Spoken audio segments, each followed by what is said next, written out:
তাহলে সুবহানাল্লাহ কখন বলতে হয়? যেখানে বেগ কাজ করে না। যেমন আমরা সবাই মায়ের পেটে প্রথমে ছিলাম কি এক ফোঁটা পানি, হয়ে গেলাম এত বড় দেহ। কেমনে? সালেহ আলাইহিস সালামের যুগে পাথর থেকে ওট বাইর হইছে, কেমনে?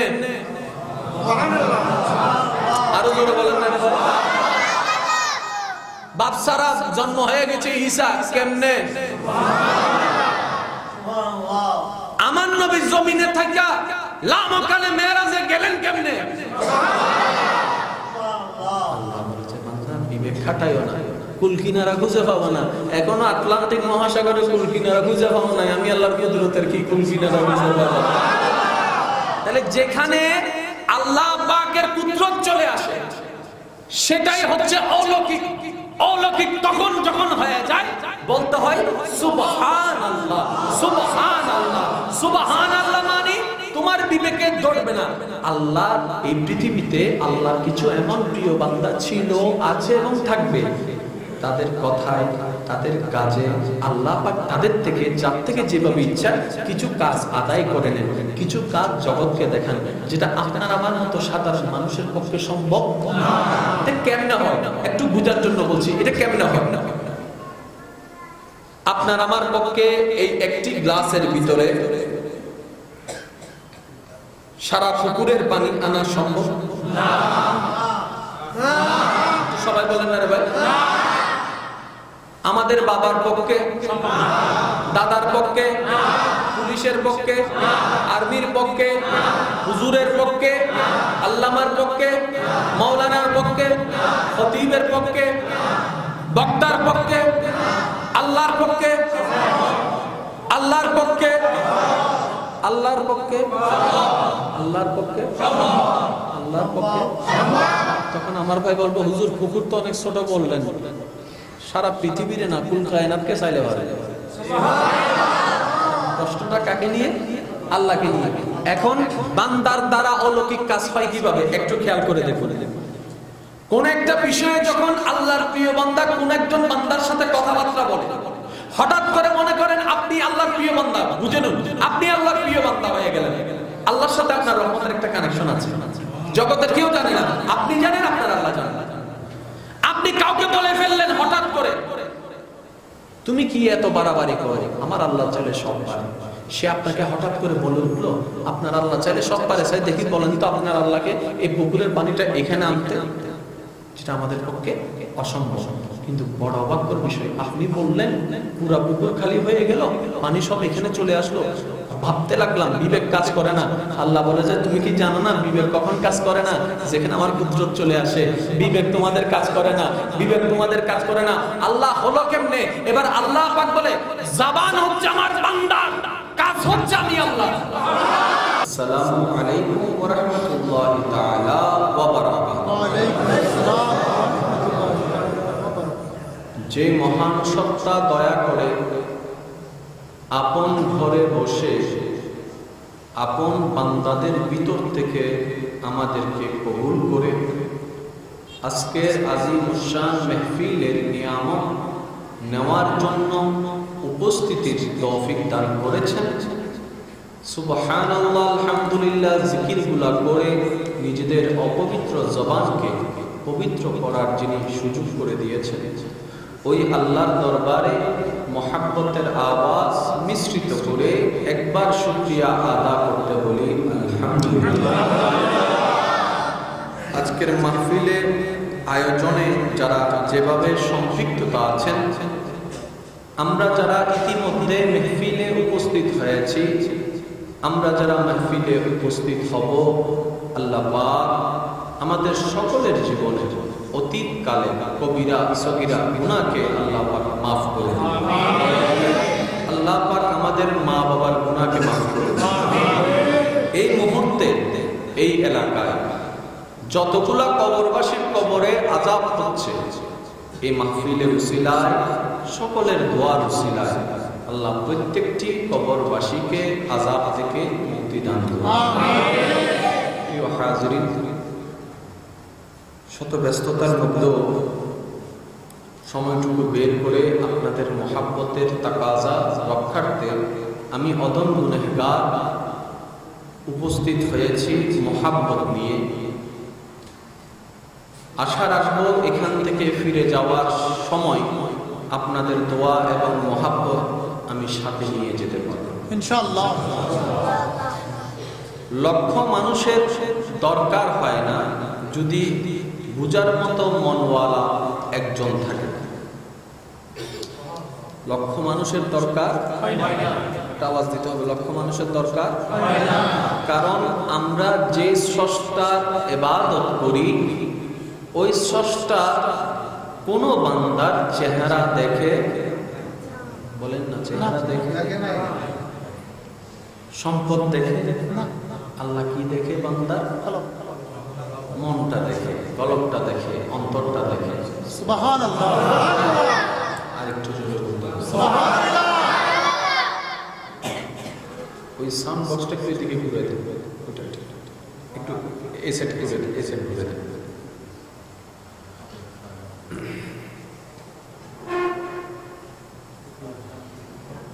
বাস।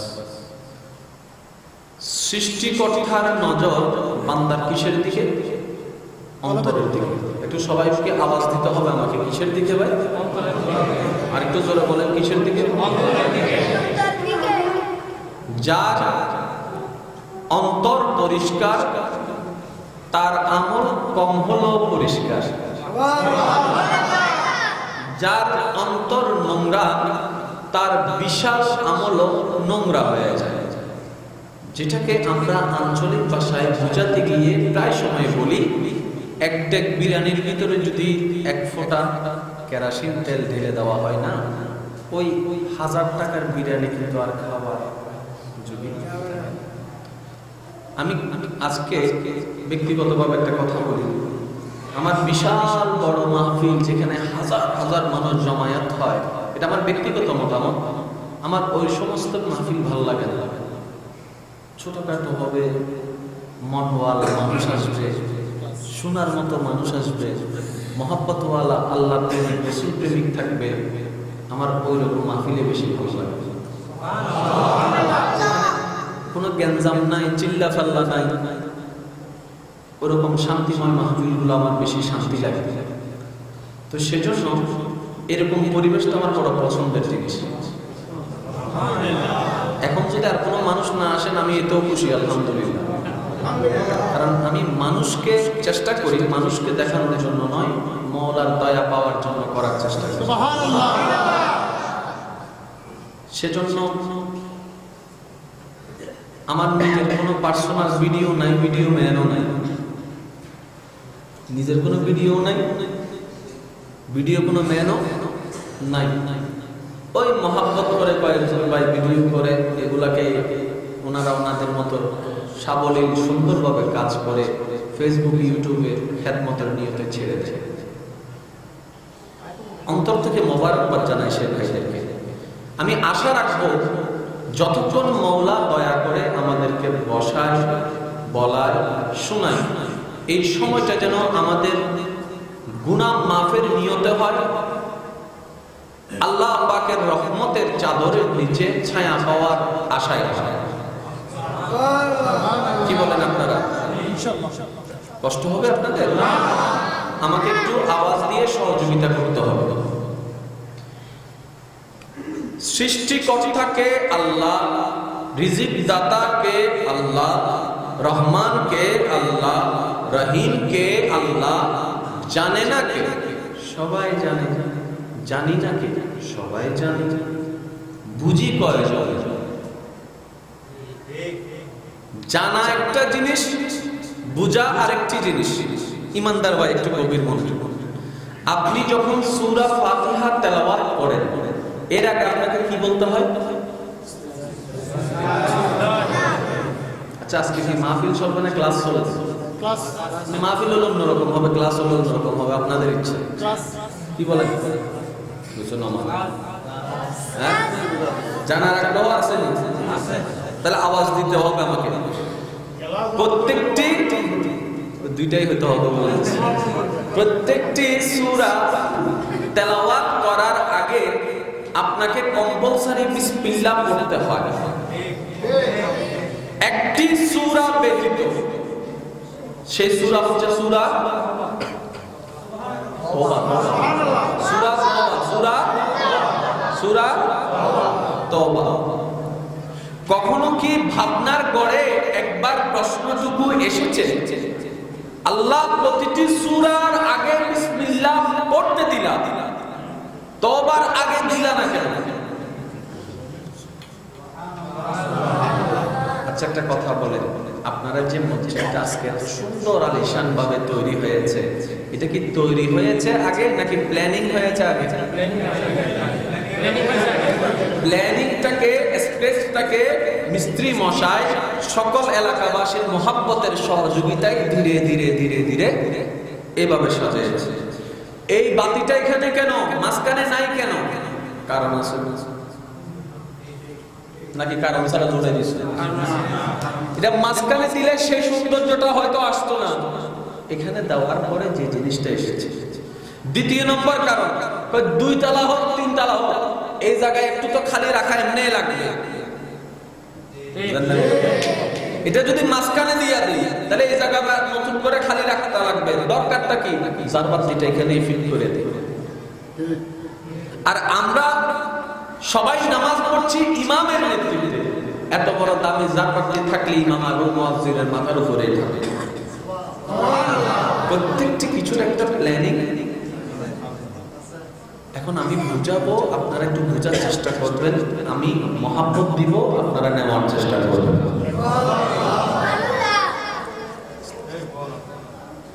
প্রত্যেকটি সূরার আগে বিসমিল্লাহ অবধারিত। সূরা তওবার আগে রাখে নাই। আল্লাহ কেন? কোরআন না হেদায়েত, কোরআন না নূর? কোরআনের সব সূরার আগে বিসমিল্লাহ আছে, তওবার আগে দিলা না কেন? আল্লাহ পাক জানান দেন, বান্দা প্রতিটি সূরার আগে বিসমিল্লাহ দিয়েছি, সেটার পিছনেও কারণ আছে। তওবাতে দিই নাই, সেটার পিছনেও কারণ আছে। আওয়াজ দিয়ে বলেন সুবহানাল্লাহ। সূরা তওবার শুরুতে দেয় নাই, ভিতরে দিয়েছেন। সুবহানাল্লাহ। আচ্ছা, একটু খেয়াল করবেন, আমার মুখে বলেন বিসমিল্লাহ আর রহমান আর রহিম। আল্লাহর মূল নাম কোনটা? আল্লাহ। আর রহমান, আর রহিম, আল গফফার, আল সত্তার, আল মালিক, আল জব্বার, যতগুলা গুণবাচক নাম আছে সবগুলা আল্লাহর ভিতরে আছে। রহমানের ভিতর রহিম নাই, রহিমের ভিতর মালিক নাই, মালিকের ভিতর গফফার নাই, গফফারের ভিতর সত্তার নাই, সত্তারের ভিতর জব্বার নাই, জব্বারের ভিতর খালিক নাই। কিন্তু রহমান আল্লাহর ভিতরে, রহিম আল্লাহর ভিতরে, খালিক আল্লাহর ভিতরে। তাহলে আল্লাহ বললে তো রহমান হয়ে যায়, আল্লাহ উচ্চারণ করলে রহিম হয়ে যায়, আলাদা করে উচ্চারণ করতে হয় না। রহমান বললে রহিম হয় না, রহিম হইলে মালিক হয় না, মালিক হইলে জব্বার হয় না। কিন্তু আল্লাহ বিসমিল্লাহকে কিভাবে সাজিয়েছেন একটু প্রেমময় মন নিয়ে বোঝার এবং শোনার চেষ্টা করুন। বিসমিল্লাহ আর রহমান আর রহিম, আসল নামটা নিয়ে আসছেন আল্লাহ, আবার দুইটা সিফতি নাম, গুণবাচক নাম এনেছেন, আর রহমান আর রহিম। কয়টা? বলেন না কয়টা? দুইটা এনেছেন, আর রহমান আর রহিম। মালিক আনে নাই, জব্বার আনে নাই, সত্তার আনে নাই, খালিক আনে নাই। ও আল্লাহ, এতগুলো তোমার গুণবাচক নাম, রহমান এবং রহিম মাত্র দুইটা নামকে কেন নিলাম? কষ্ট হচ্ছে মনে হয়? বিরক্ত হচ্ছে? কারণ আছে না? এমনি এমনি কোনো শব্দ আছে? শুনেন, একটা কথা বলি। যে মা বাবা সন্তানকে লালন পালন করে সুন্দর ভবিষ্যৎ, উজ্জ্বল ভবিষ্যৎ তৈরি করে দেওয়ার জন্য যে বাবা দিন রাত পরিশ্রম করে, অনেক বাবা নিজের মাতৃভূমি ছেড়ে বিদেশের জমিনে পাড়ি দিয়েছে। কথা বলে, যেই মা সন্তানকে মার থেকে বাঁচানোর জন্য নিজের পিঠটা পর্যন্ত আগায় দেয়, সেই মা বাবা যদি সন্তানকে কোনো কাজে নিষেধ করে, কোনো কাজে বাধা দেয়, কোনো কাজে বকা দেয়, কোনো কাজে গায়ে হাত তোলে, সন্তানের রাগ করার আগে, অভিমান করার আগে এতটুকু একবার ভাবা দরকার, যে মা আমাকে এত ভালোবাসে আজকে সেই মা হঠাৎ করে রাগলো কেন? যে মা আমাকে এতটুকু মমতা করে আজকে সেই মা আমার উপরে এত মারধর করলো কেন? নিশ্চয়ই এটার পিছনেও কারণ আছে। রাগটাকে দেখবেন না, রাগের পিছনে কারণটা দেখেন। নিষেধটাকে দেখবেন না, নিষেধের পিছনে কারণটা কি সেটা দেখেন।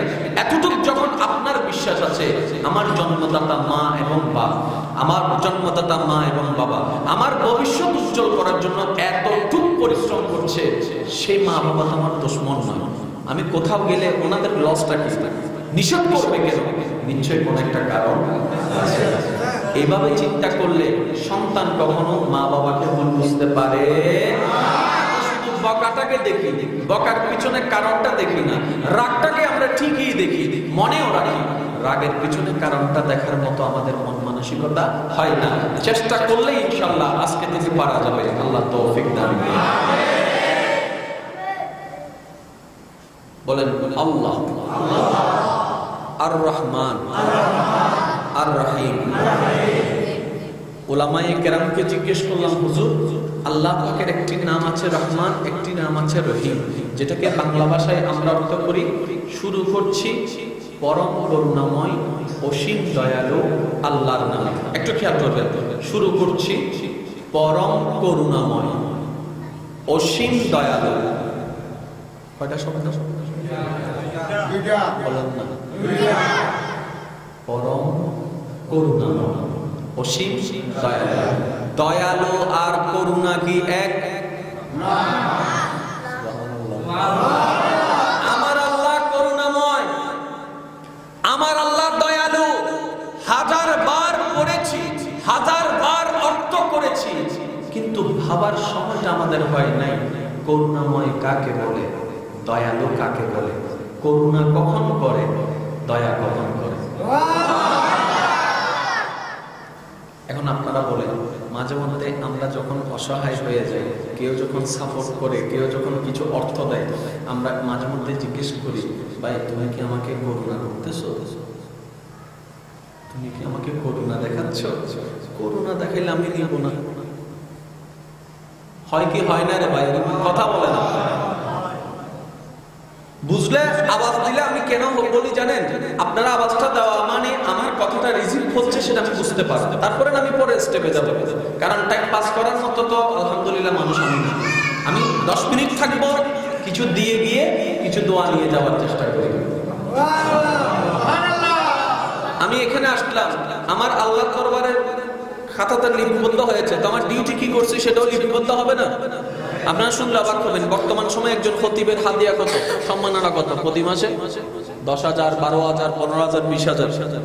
আমি যে মসজিদে খেদমত করি ওখানে আমার কোনো হাদিয়া নেই, আমার কোনো নির্দিষ্ট হাদিয়া নেই। ওনারা আগে দিত 500 করে এক জুমা, কিছুদিন আগে থেকে দিচ্ছে প্রতি জুমা 1,000। তাহলে মাসে কয়টা? 4টা। মাঝে মধ্যে হয় কয়টা? 5টা। তাহলে মাসে হলে যদি 4টা হয়, সপ্তাহে যদি 1,000 করে হয়, কত হয়? বর্তমানে 4,000 দিয়ে খতিবে কে থাকবে? ওখানে বলে দিয়েছি এই মসজিদে কোনো কমিটি হবে না। আল্লাহর ঘর, আল্লাহর উপর ভরসা। আমরা খেদমতে আছি, খেদমত করে যাব। আমাকে কোনো সম্মাননা হাদিয়া দিতে হবে না, কারণ আমি ইনভেস্ট করব এখানে, নিব এখান থেকে। এখান থেকে নিলে আমি সীমিত হয়ে যাব। এটা আমি আমার ব্যক্তিগত কথা বলছি, এটাকে আবার খতিবের সাথে জোর লাগাবেন না। আল্লাহ তো আমাকে কিছু তৌফিক দিয়েছে, এটা ছাড়াও আমি চলতে পারি, তাহলে আমার এটা কম্পালসারি নেওয়ার কোনো দরকার, সেজন্য আমি বাদ দিয়েছি। কিন্তু সব খতিবের বেলায় আবার আমার আইনটা প্রযোজ্য করে না, দেখেন আবার না গেলে আমার নামে মামলা হয়ে যাবে। এটা আমি মহাব্বতের কথা বলছি। অনেকে আজকাল ইউটিউব চ্যানেল খুলে না, ভাইরা কথা বলেন না, ইউটিউবে ভিউ পাওয়ার জন্য কত রকমের থাম্বনেইল, এই দেখেন স্টেজে কি হইছে, বক্তা বক্তা মারামারি কত কিছু আছে না, কিন্তু আমার বাইরে আরো ভালো হবে। তো এইসব কথা কেটে ফেলে দিবেন, এটা এগুলো মাহফিলের অংশ না, এটা আমি আমার ভাইদেরকে বলছি। অনেকে আমাকে বলেছেন হুজুর একটা ডিএসএলআর কিনেন, একটু ভাবার মতো বিষয়। আচ্ছা আমি এইভাবে ঠান্ডায় বললে আপনাদের কি কোনো কষ্ট হবে ভাই? রাগ করবেন নাকি কোনো? একটু ভাবেন, যিনি দুশমনকে দিতে কিপটামি করে না, যিনি দুশমনকে দিতে ভাবে না, কিপটামি করে না, তিনি বন্ধুকে কেমনে দিতে পারে, কতটুকু দিতে পারে? মানে না যারা, তাদের প্রতি ওনার যেহেতু দয়ার নজর ফিরাই নাই, যদি কেউ মানার মতো মানতে পারে, এই অপরচুনিটি, এই সুযোগটা আপনার আমার সবার জন্য আছে। আল্লাহ মেসেজ দিচ্ছে, বান্দা তোর জীবন নিয়ে তো তোর এত চিন্তা, সেজন্য তুই পড়ালেখা করছিস, ছোটবেলা থেকে শুনে আসছিস, ভালো করে পড়ো, রেজাল্ট ভালো করো, তারপরে তুমি গোল্ডেন এ প্লাস যদি পাও, একটা ভালো কলেজে তুমি চান্স পাওয়া, ভালো কলেজ থেকে যদি ভালো পাস করতে পারো, নাম্বারিং যদি ভালো হয়, ভার্সিটি একটা ভালো ভার্সিটিতে তুমি চান্স পাওয়া, এখান থেকে যদি তুমি ভালো একটা সার্টিফিকেট নিতে পারো, অক্সফোর্ড ইউনিভার্সিটিতে যেতে পারো, আল আজহার ইউনিভার্সিটিতে তুমি যেতে পারো, বিদেশ থেকে যদি একটা তুমি সার্টিফিকেট আনতে পারো, তোমার একটু নাম ডাক বাড়বে। আর লাভটা কি হবে? একটা ভালো চাকরি পাবা, ভালো স্যালারি একটা চাকরি পাবা। আচ্ছা বলে স্যালারি দিয়ে আপনি কি করবেন? স্যালারিটা দিয়ে আপনি সংসারই চালাবেন, আর কিছু না। কিছুদিন পরে আপনার বিয়ের ডাক আসবে, ওই মেয়ে পক্ষকে শোনানো হবে ছেলে এই পোস্টে চাকরি করে, বেতন তার এত, নিজস্ব বাড়ি না হয় ভাড়া বাড়ি, কিন্তু যে কোনো একটা কথা বলে। তারপর বিয়ে করে আনার পরে কি হবে? সংসারের খরচটা একটু বেড়ে যাবে, আপনি খরচ চালাবেন, কিছুদিন পর আপনি বাবা হবেন, তারপর আপনার বাবার দায়িত্ব পালন করবেন, স্বামীর দায়িত্ব পালন করবেন, সন্তানের দায়িত্ব পালন করবেন। এত কিছু করার মাঝখানে আপনি ভাবতে থাকবেন আমার সন্তানের ভবিষ্যতের জন্য একটা জায়গা কিনা দরকার, সেই জায়গায় একটা ঘর বানা দরকার, আমি যা কষ্ট করেছি আমার সন্তান যেন সে কষ্ট পেতে না হয়, আপনি সে প্ল্যানিং করতে থাকবেন বাবা হিসাবে, স্ত্রীর স্বামী হিসাবে। এভাবে আপনার জীবন দ্বারা মূল লক্ষ্য পড়ালেখা ইজ ইকুয়াল টু চাকরি, চাকরি ইজ ইকুয়াল টু টাকা, টাকা ইজ ইকুয়াল টু সুখে শান্তিতে একটু দিন যাপন করা, ঘর ভাড়াটা মাসে দিতে পারা, বাজার খরচ দিতে পারা, কারেন্ট বিল দিতে পারা, গ্যাস খরচ দিতে পারা, বউয়ের চাহিদা মেটানো, সন্তানের চাহিদা মেটানো। এক কথায় আপনি আমি যারা আছি আমরা ডিউটি পালন করে যাচ্ছি। আর যখন একটু বার্ধক্যতা চলে আসে, যখন পেনশন নেওয়ার, সবাই তো আর পেনশন পায় না, সরকারি চাকরিওয়ালারাও পেনশন পায়, তাও আবার পেনশন পাইতে পাইতে অনেকে কবরেও চলে যায়, পেনশনও পায় না। একটু চিন্তা করে দেখেন আমাদের জীবন আসলে চাইটা কি? আমরা একটা ভালো ঘর হবে, থাকার মতো একটা শান্তিতে আমরা সবাই মিলেমিশ করে থাকবো, যাই দরকার। আল্লাহ বলে যে তুই তোর জীবনকে সুন্দর রাখার জন্য গোল্ডেন এ প্লাস পাইতে চিন্তা করলি, এই গোল্ডেন এ প্লাস পাওয়ার জন্য তুই সারা রাত জেগে পড়ালেখা করলি, শুধু গোল্ডেন এ প্লাস পাওয়ার জন্য, একটা ভালো পোস্টে চাকরির জন্য তুই জায়গায় জায়গায় দৌড়াইছস, জোতার চাকরি ক্ষয় করে ফেলেছস। বান্দারে তুই যা কিছু চাচ্ছিস এগুলা কি আমি রহমানের দরবারে নাই? আমি রহমানের দরবারে নাই? আমি রহমানের দরবারে নাই? আরে তুই এত টেনশন করস কেন বান্দা? আমি আল্লাহ তো সেই আল্লাহ যে মায়ের পেটের মধ্যে তোকে 1 মাসে 2 মাসে 3 মাসে তিলে তিলে যত্ন নিয়ে নিয়ে আমি তোকে বড় করেছিলাম, আমি তোকে বড় করেছিলাম।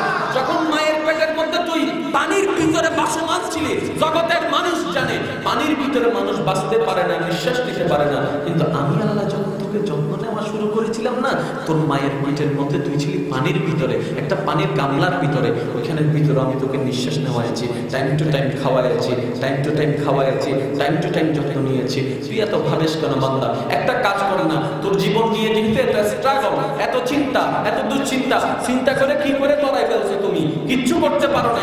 হওয়ার যেটা সেটাই হবে, আমি আল্লাহ যেটা চাই দিন শেষে সেটাই হবে। সুতরাং একটা কাজ করো না, তোমার জীবন যেহেতু কম, অল্প সময় তোমার হায়াত, তুমি আমার হয়ে যাও, আমি তোমার হয়ে যাব, তুমি আমাকে খুশি করে চলো, তোমার জীবন আমি খুশি করে দেব। আল্লাহ পাক এটাই চেয়েছেন বান্দার কাছে। একটা কথা বলেন, পরীক্ষার রেজাল্টের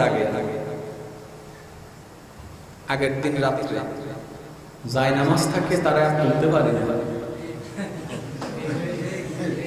আমি বললাম ভাই উঠো না, ভাতটা একটু খাইয়া নাও, জীবন চলে যাইতে পারে, আজকে আমি উঠবো না। মা বলে যে খাইছেন, আমার ছেলে তো আজকে বড় ইবাদতী, সে আজকে সিজদা থেকে মাথা তুলে না। আমার ভাই আরেকটা বলে যে উঠবে কেমনে মাথা, কালকে তো রেজাল্ট দিবে। কথা বলেন না, এটা কি বাস্তব না বাস্তব? আমার ভাইটা কোথায় পড়ে আছে? সিজদায়। আমার ভাইটা কোথায় পড়ে আছে? কোন ভাইটা জানেন? যিনি সপ্তাহে শুধু এক ওয়াক্ত মসজিদে আসে, তাও আবার 2 রাকাত পড়ার জন্য, সে ভাইটা আজকে মঙ্গলবারে রাত্রিবেলা জায় নামাজে পড়ে আছে। কেন ভাই? বলেছে কালকে রেজাল্ট। তো রেজাল্টের সাথে জায় নামাজের সাথে কি? ভাই আমি একটু আল্লাহকে বলছি যে আমাকে একটু ভালো করে পাস করাই দেয়, একটা সাবজেক্ট একটু খারাপ হয়েছিল সেজন্য। আমি বললাম তো ভাই রেজাল্টটা তৈরি হয়ে গেছে, শুধু কালকে পাবলিশটা না হবে। আগে থেকে করতাম হয় না, আমার আল্লাহ চাইলে ওই হওয়ার রেজাল্ট পাল্টাই দিতে পারে। আমি বললাম ভাই এতটুকু তোমার বিশ্বাস আছে? আছে মানে 100% আছে। আমার আল্লাহ চাইলে এমএনএসটাকে গোল্ডেন এ প্লাসও বানাই দিতে পারে, এটা আমার আল্লাহ কাদের কাদির ক্ষমতা সেটা আছে। আমি বললাম ভাই এই জিনিসটা যেহেতু তুমি বুঝতে পেরেছো, তার মানে তোমার কাছে বুঝটা আছে, শুধু পালন করাটা বাকি আছে, পালন করাটা বাকি আছে, পালন করাটা বাকি আছে। তোমাকে নতুন করে বুঝ দেওয়ার কিছু নাই। এখন আজকের যে বুঝটা তুমি পেয়েছো, তোমার জীবনের প্রত্যেকটা মুহূর্তে প্রত্যেকটা কাজে বিপদে পড়ার আগে থেকে তুমি কাজে লেগে যাও। আল্লাহ তোমাকে বিপদে পড়তেও দেবে না, পড়তেও দেবে না, পড়তেও দেবে না। ওয়ামান ইয়াত্তাকিল্লাহ ইয়াজআল লাহু মাখরাজা। একটা কথা মনে রাখবেন, আমাদের জীবনে যত দুঃখ কষ্ট যন্ত্রণা একটাও আল্লাহ দেয় নাই, এগুলো সব আমরা নিজেরাই নিজেদেরকে দাওয়াত দিছি। সুবহানাল্লাহ। আচ্ছা মানুষ ভালোবাসে একজন আরেকজনকে সুখের আশায় না দুঃখের আশায়? কথা না বললে আমি আগাতে পারি না। সুখের আশায় না দুঃখের আশায়? মানুষ বিয়ে করে কি সুখের আশায় না দুঃখের আশায়? পায় কি? পায় কি? আরো জোরে বলেন না। অনেকে প্রেম করে বিয়ে করে পালাই যাচ্ছে না, মা বাবার মুখে চেহারার মধ্যে কালি মেখে দিয়ে চলে যাচ্ছে তো নিজেরটাই দেখার জন্য। 6 মাস যাবার ফলে হয়তো 2 কেজি যায়। কেন? প্রবলেমটা কোথায় একটু খেয়াল করবেন। আপনার শরীরের মধ্যে ঘাও হয়েছে, ক্ষত হয়েছে, এটা হচ্ছে প্রবলেম, কিন্তু হলো কেন? আগে এটা বাইর করতে হবে। সেজন্য ডাক্তারের কাছে গেলে আপনাকে ডাক্তারে জিজ্ঞেস করবে আপনার ঘরে কি কেউ আসছিল নাকি আপনি কোথাও গেছিলেন? কেন? এটা তো সোয়াসি। বুঝলেন না জিনিসটা কি? সোয়াসি। এটা কি সোয়ার মাধ্যমে আসলো নাকি এমনি হলো? আগে আমাকে কারণটা জানতে হবে, সেই অনুপাতে আমি ট্রিটমেন্ট দিব। আর ডাক্তারও বড় বেজালাই আছে। কিছু কিছু ডাক্তার আছে রোগী গেলে লম্বা একটা চেকআপ, তখনও রোগী ডাক্তারের দোষ, তখনও ডাক্তারের দোষ, কেন এতগুলো চেকআপ দিল। আবার কিছু কিছু ডাক্তার আছে যে চেকআপ করতে দেয় না, ডাইরেক্ট ওষুধ লিখে দেয়, তখন রোগী আবার সন্দেহ করে কিছু চেকআপ করলো না, ওষুধ দিল কেমন? আছে না এরকম? একটু শুনুন। মানুষ ভালোবাসে একে অপরকে সুখ পাওয়ার আশায়, শান্তি পাওয়ার আশায়। আমি আপনার বিবেকের কাছে প্রশ্নটা রেখে দিলাম, আপনার জানা মতে 100 ভাগের ভিতরে কয়জন ভালোবাসার মানুষ ভালোবেসে সুখে আছেন? আপনি নিজে লিস্টি করেন তো। 100তে 1জনও পাওয়া যাবে না। মানুষ ভালোবাসে রাত্রেবেলা হাসি খুশিতে ঘুমানোর আশায়, নির্দিষ্ট সময় যাওয়ার পরে সে ভালোবাসাটা এমন আকাল হয়ে দাঁড়ায় যে ওই মানুষটাকে রাত্রেভর ঘুমাইতে দেয় না, কান্না করাইতে করাইতে বালুচ মিজিয়ে ফেলে। তাহলে চাইলাম কি? চাইলাম কি?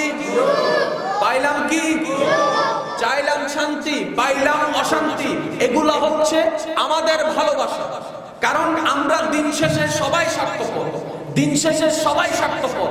স্বার্থের যখন আঘাত লাগে আমরা তখন মুখ ঘুরাই ফেলি, এমনি না হয় তেমনি, প্রকাশ্য হোক গোপনে হোক। 2টা জায়গায় শান্তি যদি পেতে চান, 2টা জায়গায় অন্তরকে লাগাই দেন। প্রেম করলে জুড়াই করেন, মন থেকে করেন। জীবনে কোনোদিন ধোঁকা পাওয়ারও কোনো সম্ভাবনা নাই, অশান্তি পাওয়ারও সম্ভাবনা নাই। একটি হচ্ছে বান্দা হিসেবে আল্লাহর সাথে, আরেকটা হচ্ছে উম্মত হিসেবে নবীর সাথে। এই দুইটা জায়গায় যদি প্রেম করতে পারেন, জীবনে কোনোদিন ধোঁকা খাবেন না। সুবহানাল্লাহ। অনেকে আমার উপর রাগ করতেছেন মনে হয়। ভাই দেখেন, আর সিডিং যে মানুষ লাভে লোয়াবো বলেন, খারাপ লাগলে আমি চলে যাই। আমি বিরক্ত হয়ে কারোর সাথে বিরক্ত হতে চাই না, মহব্বত নিয়ে থাকতে চাই। আর যেগুলো বলছি এগুলো কি আমাদের জীবনের দরকার নাকি দরকার নাই? কারণ কি, আমি বারবার বলছি আমাদের জীবন হচ্ছে একটা, একবারেই আসছি, একবারেই শুনছি। এই দুনিয়া আপনি আর পাবেন না। চাই কেন রাগ করে সময়টা নষ্ট করছেন? লস আপনার। হিংসা করে কেন আপনি অন্যের পিছনে লেগে আছেন? লস আপনার, সময় নষ্ট আপনার। হায়াত তো শেষ হয়ে যাচ্ছে, হায়াত তো শেষ হয়ে যাচ্ছে। সেজন্য বলি কি ভাই, 1 মিনিট বাঁচে মহাব্বত নিয়ে বাঁচে। এমন একটা জীবন বানান, অন্তত আজরাইল যখন আপনার সামনে আসবে তখন কেউ আপনাকে ভালো বলুক কিংবা না বলুক, আপনি নিজের বুকের উপর নিজে থাপড়ায় বলতে পারবেন, যা জীবনের মতো একটা জীবন কাটিয়েছি, অন্তত কারো উপকার করতে না পারি, অন্তত ক্ষতি করি। মানুষ সুখ খুঁজে কিসের মধ্যে? বলেন না। আমরা মাথায় বসে গেছে যারা অনেক টাকা, অনেক সুখী। এরকম হলে তো কোটিপতিরা সুখী হইতো। কোটিপতিরে দেখতেছি রাত্রেবেলা ঘুমের মধ্যে ঘুমের ওষুধ খায় ঘুমায়। কি কথা বলে না তো, যে শান্তিতে ঘুমাইতে পারে না সে কি সুখী? আপনার কি মনে হয় সুখী? যে প্রাসাদের ভিতর থেকে রাতভর ঘুম না আসার কারণে ছটফট ছটফট ছটফট ছটফট ছটফট করে, সে সুখী? বিল্ডিং তো ঠিকই আছে, টাকা তো ঠিকই আছে। এখন আপনারা বুঝবেন, একটু খেয়াল করবেন, একটা মানুষ মারা যাচ্ছে, সেই মুহূর্তে যদি কেউ তাকে 1 কোটি টাকা একটা লাকিস এনে দেয়,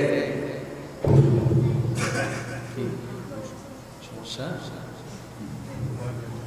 1 কোটি টাকার একটা লাকিস এনে যদি তাকে দেয়, সে মনে মনে কি চিন্তা করবে? খুশি হবে? খুশি হবে? মনে মনে বলবো যে উঠতে পারলে তোরা খাইছি আজকে, আমি মরতেছি আমার জ্বালায়, তুই আমার টাকা দেস। 1 কোটি টাকা নারাজ হয়ে গিয়েছে। কিন্তু আপনি জানেন সেই মুহূর্তে কোনো কিছু করার আপনার সুযোগ, কিন্তু আপনি যদি সেই মুহূর্তে ওই মানুষটার পাশে গিয়ে মাথায় একটু হাত বুলাই দেন, মায়া করে 2টা কথা বলেন, বলেন তো খুশি হবে কি হবে? তাহলে দেখেন, 1 কোটি টাকা দিয়ে যে কাজটা করতে পারে নাই, আপনি শুধু একটু সুন্দরভাবে কথা বলেছেন, তার চাইতে বেশি কাজ করে ফেলেছেন। শান্তি আসলে টাকার মধ্যে নয়, শান্তি আসলে দালানের মধ্যে নয়। আপনি আত্মীয়তা করার জন্য প্রথমে দেখলেন ছেলের বাড়ি কি, মেয়ের বাড়ি কেমন, যাওয়ার পরে যদি কথাবার্তা ভালো না লাগে, ব্যবহার ভালো না লাগে, যতই কোটিপতি হোক, আপনি আত্মীয়তা করবেন না। আপনি আত্মীয়তা করবেন না। এই মানুষের অন্তর টাকা খুঁজে না, এই মানুষের অন্তর 10 তলা বিল্ডিং খুঁজে না, একটু সুন্দর মায়াময় ভালোবাসার ব্যবহার খুঁজে। কথা বলেন ঠিক না? আপনি অন্যকে শান্তির ব্যবস্থা করুন না, তাকে সুন্দর কথা বলুন না, রাগটাকে দমায় রাখুন না। আমার আল্লাহ তো তাই কোরআনে বলেছেন, রাগ দমন করো, রাগ দমন করো, কটু কথা বন্ধ করো, মানুষের অন্তরে আঘাত দিও না, কারণ মানুষের অন্তরে আঘাত দিলে আমি আল্লাহর কষ্ট পাবো।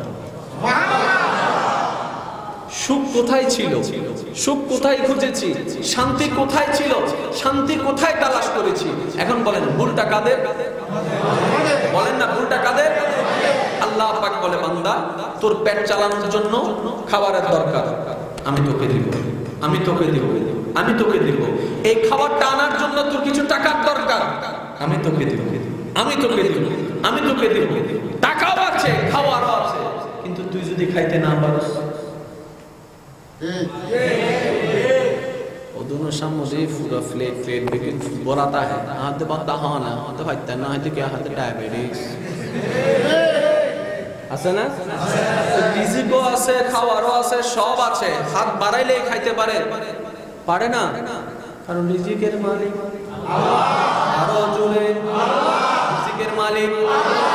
এক কথায়, যদি কোনো মানুষ চায় তার 2টি জীবন সুন্দর হোক, দুনিয়ার ট্রাম, হাসরের ট্রাম, 2টা যদি ইকুয়াল সুন্দর রাখতে চায়, একটা একমাত্র রাস্তা হচ্ছে সৃষ্টিকর্তার হয়ে যাওয়া, স্রষ্টার হয়ে যাওয়া, আল্লাহর হয়ে যাওয়া, আল্লাহর ভরসায় আল্লাহর উপর জীবনকে ছেড়ে দেওয়া। এটাই হচ্ছে সবচেয়ে সহজ পথ। সুবহানাল্লাহ। আচ্ছা বলুন তো, আবু বকর সিদ্দিকের কি 10 তলা বিল্ডিং ছিল? কিন্তু তো শান্তিতে ছিল। হযরত ওসমান আলী কি ছিল? কি ছিল? শান্তিতে ঘুমিয়েছে। আল্লাহ মামলা কি? গভীর মনোযোগ। আল্লাহ আমরা তো শান্তির জন্য দালান বানালাম, শান্তিতে থাকার জন্য বাটপারি করে হোক, চিটারি করে হোক, অন্যের হক নষ্ট করে হোক, টাকা ইনকাম করে আমি কোটিপতির মালিক হলাম। আল্লাহ প্রাডো গাড়িও কিনেছি, লাক্সারি গাড়ি, কিন্তু আমি শান্তি না খুঁজে পাচ্ছি না। আল্লাহ বলে যে শান্তি তো তোর হাতে নাই, শান্তির সাথে সম্পর্ক তোর মাথা নয়, পা নয়, এটা তোর মনের সাথে, মনের সাথে। আর শান্তি দেওয়ার মালিক তো আমি আল্লাহ, আমি আল্লাহ। আর আমি শান্তি দেওয়ার সময় কোটিপতি দেখে সেটা দেখি না, শান্তি দেওয়ার সময় লক্ষপতিকে সেটা দেখি না, শান্তি দেওয়ার সময় কে এইরকম সমাজের নাম করেছে আমি সেটা দেখি না। তো কি দেখো? আল্লাহ পাক বলে সূরা ফাতাহ আয়াত নম্বর 4, ওয়াল্লাযী আনজালাস সাকিনাতা ফি কুলুবিল মুমিনিন। নিশ্চয় আমি আল্লাহ, ওয়াল্লাযী আনজালাস সাকিনাত, আমি নাজিল করি প্রশান্তি তাদের অন্তরে যারা মুমিন, যারা মুমিন। এখন মুমিনকে, হাদিসকে প্রশ্ন করলাম, হাদিস উত্তর দেয় লা ঈমানা লিমান লা মুহাব্বাতা লাহু, অর্থাৎ যেই অন্তরে নবীর মুহাব্বত থাকবে, আল্লাহর প্রতি ভয় থাকবে, পরকালের চিন্তা থাকবে, তার কাছে কোটি টাকা না থাকলেও শান্তিতে থাকবে, প্রশান্তিতে থাকবে। 10 তলা বিল্ডিং না থাকুক, আবু বকর সিদ্দিক যেমন শান্তিতে ছিল, তাদের অন্তরও শান্তি থাকবে। কিভাবে? শান্তি টাকার মধ্যে নয়, আল্লাহর রহমতের মধ্যে আছে।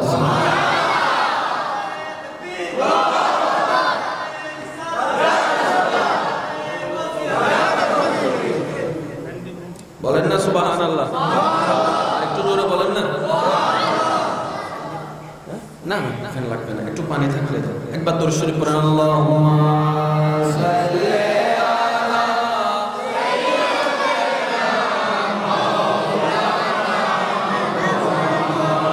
ওয়া আলা আলি সাইয়্যিদিনা মুহাব্বতের আওয়াজ লাগিয়ে একবার বলেন তো আলহামদুলিল্লাহ। আজকে আমি আপনাদেরকে একটা ট্রিক শিখাই, মন চাইলে গ্রহণ করবেন, মন চাইলে গ্রহণ করবেন, যার যার ব্যক্তিগত ব্যাপার। কিন্তু ট্রিকটা আমি কাজে লাগাই এবং আমি ফল পাইছি। বলবো বলবো বেশিরভাগ মানুষের রাত্রে ঘুম আসে না। তোর মধ্যে একটা কারণ কি জানেন? যখন শোয়ার পরে কোনো একটা কিছু নিয়ে টেনশন করে, কি হবে, কেমনে হবে, কেমনে হবে, কেমনে আসবে, কেমনে আসবে, কেমনে অর্জন করবো, কেমনে এতগুলো টাকা এক জায়গায় করবো, কেমনে কি করবো, এই টেনশনটার কারণে ঘুমটা আসে না। মনে রাখবেন, ব্রেন রিল্যাক্স, ঘুম রিল্যাক্স, ব্রেন আনরিল্যাক্স, ঘুম আনরিল্যাক্স। জোর করে ঘুমাইলেও দেখবেন যে কিছুক্ষণ পরে এমনি এমনি ঘুমাই গেছে। আগে রিল্যাক্স করতে হবে কাকে? বলুন না একটু। এখন ব্রেনের ভিতরে তো আপনি হাত ঢুকাতে পারবেন না, চিন্তা তো আসতেই আছে। এখন সেই মুহূর্তে আপনার ঈমানে আপনার জন্য বড় ওষুধ। সেটা কি? এখন একটু বুঝে শুনে বলবেন, ঈমান মানে কি? সবাই মিলে, ঈমান মানে কি? ওই টেনশনের দূর করার জন্য আপনার ঈমানই হচ্ছে আপনার এমন একটা অ্যান্টিবায়োটিক যেটা আপনাকে প্রশান্তির ঘুম এনে দিতে সহায়তা করবে। আল্লাহর রহমত তো আছেই সাথে, শুধু রহমতের দিকে আমাদেরকে পায়ে পায়ে হাঁটে এগিয়ে যেতে হবে। কথা বলে ঠিক না? একটু ঠান্ডা মাথায় খেয়াল করুন। আপনি ভাবছেন কি কেমনে আমি টাকাগুলা ইনকাম করব, কেমনে তার কর্জগুলো আমি দিব, কেমনে কি হবে, কেমনে আয়োজন হবে, ফিউচার নিয়ে আপনি ভাবছেন, আপনার রাতের ঘুমটা হারাম হয়ে যাচ্ছে। এখন বলেন, আপনি যতই টেনশন করেন না কেন টাকা কি পেয়ে যাবে? আপনি যতই ভাবেন না কেন রোগ কি ভালো হয়ে যাবে? আপনি যতই টেনশন করুন না কেন তারা অমিল থেকে মিলে যাবে। তার মানে আপনি ভাবলেও কিছু হবে না, না ভাবলেও কিছু হবে না। এই জায়গায় যদি আপনি ঈমানের অ্যান্টিবায়োটিকটা লাগাই দেন ব্রেনের মধ্যে, সেটা হচ্ছে যা হওয়ার তা হবে, দেখা যাবে।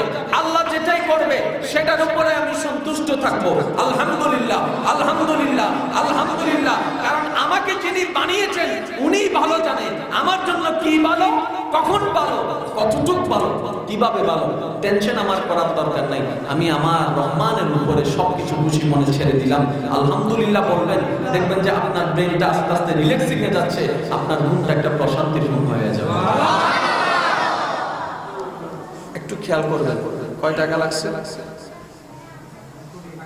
কয় টাকা লাগছে, কয় টাকা লাগছে। ওষুধ যে খাচ্ছেন, আমি ওষুধের বিপক্ষে বলছি না, বোঝার জন্য বলছি, যে কোনো ডাক্তারও ভাই বলবে ওষুধের দুইটা জিনিস আছে, একটা হচ্ছে এফেক্ট, একটা হচ্ছে সাইড এফেক্ট।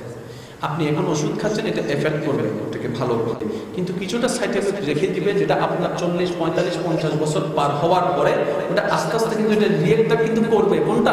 ওই সাইড এফেক্টটা। আলহামদুলিল্লাহ এমন একটা ট্যাবলেট,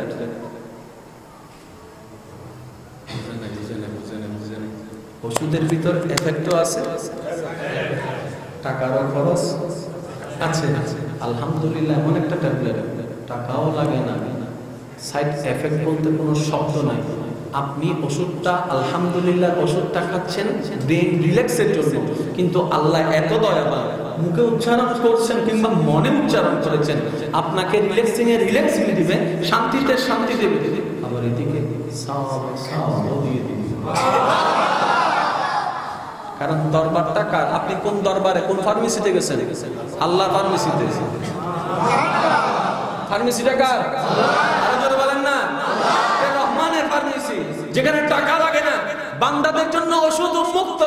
আল্লাহ পাক বলে, বান্দা তুই টেনশন করে লাভ নাই, হবার যেটা সেটাই হবে, যখন হবার সেটাই হবে, ভাবিস না, তুই আমাকে নিয়ে ভাব, তুই আমাকে খুশি কর, আমি তোকে খুশি কর। এখন আমরাও বান্দা, আবু বকর সিদ্দিকও বান্দা। আমি কি বলবো কয়েকটি কথা শুনবেন? কারণ এগুলো জীবনের জন্য দরকার বলে আমি মনে করছি। আপনাদের কি মনে হয় আমি জানি না, কারণ আমরা খেলতামাশায় অনেকটা সময় পার করে দিয়েছি।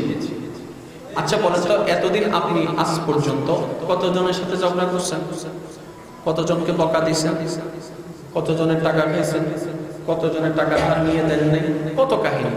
এই পর্যন্ত এইভাবে আমরা আমাদের মতো করে জীবন যাপন করেছি, যেভাবে আমরা চাইছি। যখন যেটা মন চাই সেটা করছি, যখন যেটা ভালো লাগছে সেটা করছি। সে নিজেকে প্রশ্ন করে দেখুন তো, নিজেদের মতো করে, নিজের মতো করে চলে এই পর্যন্ত আমরা কি সুখে ছিলাম না দুঃখে ছিলাম? সুখে ছিলেন? সুখে ছিলেন? ফেম করতে গিয়ে দিবে কি নিজের ইচ্ছে গিয়ে যান না, তো দুঃখে হাঁদের কার? শোনো মাতে, মানুষ ভালোবাসছে কিসের আশায়? সুখের আশায়, নিজের ইচ্ছাই তো গেছে।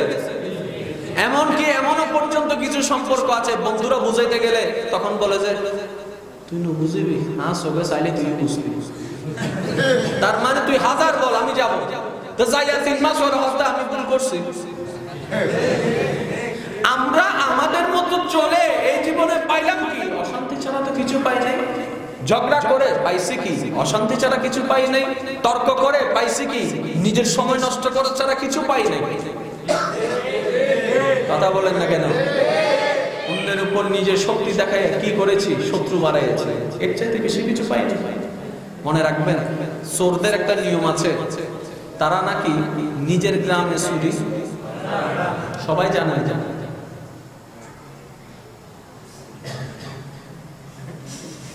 নিজের গ্রামে চুরি করে, সবাই জানেন না কথাটা? কেন বলেন তো? কয় আমার গ্রামে চুরি করলে ধরা খাওয়া সহজ, আমার গ্রামে চুরি করলে পালানোর কোনো রাস্তা, সেজন্য বাহিরের গ্রামে করে। মানে নিজের গ্রামে শত্রু রাখে না, বাহিরে রাখছে। আর আপনি আমি এত বোকার বোকা, নিজের ফাঁসের ঘরের মানুষের শত্রু বানায় রাখছে। ঝগড়া কইরা তার উপরে প্রভাব দেখাইয়া কিংবা তার হক নষ্ট করে নিজের ঘরের ভিতর শত্রু বানায় রাখছে। তা আপনি যদি আপনার ঘরের ভিতরেই ইনসিকিউর ফিল করেন, আপনি থাকবেন কোথায়, যাবেন কোথায়? শত্রু বানাইলে 2 গ্রাম করে বানান, বছরে একবার দেখা হবে। এখন আপনি আমি চলার পথে যার সাথে দেখা, তার সাথে ঝগড়া করে শত্রু বানায় রাখছেন। তার মানে আমরা শত্রু বানাই নাই, নিজের ভাই নিজে কুড়াল মারছি। আজকে আপনি 10 জনের সামনে নিজের প্রভাব দেখায় যাকে থাপ্পড় মেরে বলছেন না আমি আজকে শাসন করে ফেলেছি, আচ্ছা সত্যি করে বলেন তার মন থেকে কি রাগটা চলে গিয়েছে? সময় তো পরিবর্তন আসবে, তখন সে একটা ডায়লগ মারে, চিন্তা করিস না, নিজের মনকে বলে মন তুই চিন্তা করিস না, 1 মাকে শীত যায় না, আরো মাঘ আছে। তখন সে ভাবতে থাকে 5 বছর পর হলো রাস্তায় যখন আপনাকে পাবে কোন একটা আক্রমণ করে বসলো, তখন আপনি বলবেন তুই আমাকে মারলি কেন? মনে আছে তোমার 5 বছর আগে তুমি যে আমারে মারছিলা? তার মানে আমরা যখনই কারোর সাথে শত্রুতা করি, কাউকে যখন আঘাত করি, কাউকে যখন কষ্ট দিই, এটা এতটুকুই শেষ হয়ে যায় না, এটা সে জমাই রাখে আরেকদিন তোলার জন্য। আজকে না আপনার ভালো পজিশন, কালকে তো নাও থাকতে পারে। রাসূল কি বলেছেন জানেন? ইসলাম কত সুন্দর, একটু খেয়াল করুন। আপনার আমার নবী বলছেন, এ আমার উম্মতেরা সামর্থ্য থাকলো না থাকলো অভাবীকে সাহায্য করার চেষ্টা করো। আরেকটু জোরে, সামর্থ্য থাকুক কিংবা না থাকুক অভাবীকে সাহায্য করার চেষ্টা করো। একদম কোনো কিছু দিয়ে যদি সাহায্য করতে না পারো, অন্তত 2টা মিষ্টি কথা দিয়ে, মুস্কি হাসি দিয়ে হলো তাকে একটু সাহায্য করো। এই সাহায্যের 2টা লাভ হবে তোমার জন্য। একটা হচ্ছে তুমি অভাব অবস্থায় যদি পড়ো, ওর থেকে হোক কিংবা অন্য কোনো জায়গা থেকে হোক, তোমার জন্য একটা সাহায্য চলে আসবে। আর যদি সাহায্য চলে না আসে, এরকম কোনো সাহায্য না পাও, তখন তোমার মনের ভিতরে শয়তান একটা প্রশ্ন জাগাই দিবে, তুমি সাহায্য করেছো, আজকে তোমার বিপদে তোমার পাশে কেউ নাই, সাহায্য করে লাভ কি হয়েছে? মানুষ সব বেঈমান। না না না না, যখন এরকম সিচুয়েশন আসবে তখন আপনি বুঝে নেবেন এটা আপনার জন্য ঈমানি পরীক্ষা, ঈমানি পরীক্ষা, ঈমানি পরীক্ষা, ঈমানি পরীক্ষা। সুবহানাল্লাহ। কিভাবে বুঝবেন? নমরুদ ইব্রাহিম নবীকে গ্রেফতার করলো, আল্লাহর কোনো মদদ আসে নাই। বুঝতেছেন না মনে হয় আপনাদের কথা? আর 5 মিনিটের ভিতর শেষ করছি, আমি বিদায় নিচ্ছি আপনাদের কাছ থেকে। না, আপনাদের এই আওয়াজ আমি পারবো না রে ভাই। আমি বারবার বলছি, শেয়ারিং যখন ট্রান্সফার হওয়ার আগে তো কানেকশনটা তো লাগবে। আরো জোরে বলেন না, কানেকশন তো লাগবে। তা আমারটা খুলে রাখলাম, আপনারটা খুলেন না।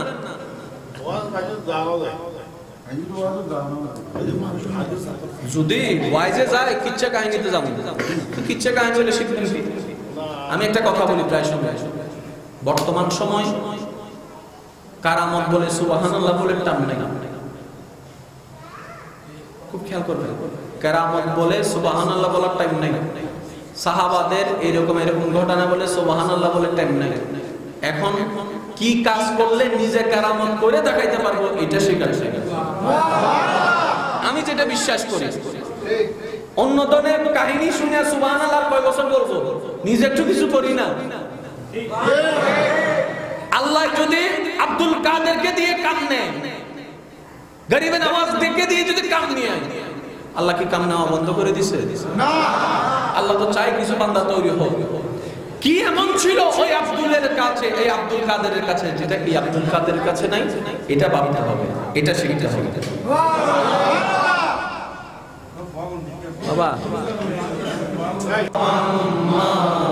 ইসলাম জিন্দা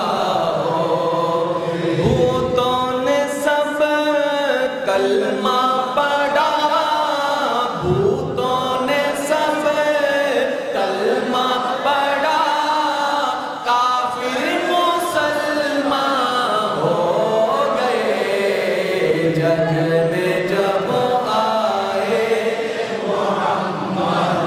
इस्लाम जिंदा। उच्च आवाज़ एक बार बोलें सुबहानाल्लाह। আল্লাহর প্রিয় বান্দা যারা, ওনারা মাঝে মধ্যে এমন কিছু ওনাদের জীবনে ঘটে যেটা আমরা সচরাচর মানুষের জীবনে ঘটে না, যেটা অলৌকিক, সেটাকে বলা হয় কারামত। সেটাকে কি বলা হয়? যেমন এই পানির গ্লাসটা যতটুক এটার আয়তন, যতটুক এটার ব্যাসার্ধ, অতটুকুই পানি আনবে। একটু বুঝবেন। হযরত আবু হুরায়রা রাদিয়াল্লাহু তাআলা প্রচন্ড ক্ষুধা নিয়ে নবীর কাছে আসলেন। চেহারা মলিন, আসছে নবীর দরবারে। আবু হুরায়রাকে আমার নবী আপনার নবী বলে, আবু হুরায়রার চেহারা মলিন কেন তোমার? ইয়া রাসূলুল্লাহ, বেশি খিদা লাগছে। সুবহানাল্লাহ। আমার নবী বললেন, আবু হুরায়রা খিদা তো আমারও লাগছে। কে বলছেন এই কথা? কে? যার কদম হচ্ছে জমিনে, হাত বাড়াইলে হাত চলে যায় জান্নাতের আঙ্গুর। উনি বলছেন আমিও ক্ষুধার্ত। ইয়া রাসূলুল্লাহ, আপনি ক্ষুধার যন্ত্রণা নিলেন কেন? যার ঘরে জিবরাইলের মতো ফেরেশতা হরদম আসা যাওয়া করে, যার দুই নাতির জন্য জান্নাত থেকে পোশাক চলে আসে, এত অপরচুনিটি থাকার পরও আপনি ক্ষুধার যন্ত্রণায় কাতর হচ্ছেন কেন? কেন আপনার জীবনীতে আমরা পেলাম আপনি ক্ষুধার যন্ত্রণা সহ্য করতে না পেরে পেটের মধ্যে নাকি পাথর বেঁধেছিলেন? আপনার তো তরকারি ছিল না, পাওয়ার তো সবই আছে। তখন রাসূল বলে, শুনো, আমার উম্মতে সবগুলা কোটিপতি হবে না, কিছু গরিবও হবে, সবাই সবসময় খাবার পাবে না, কিছু ক্ষুধার্তও থাকবে।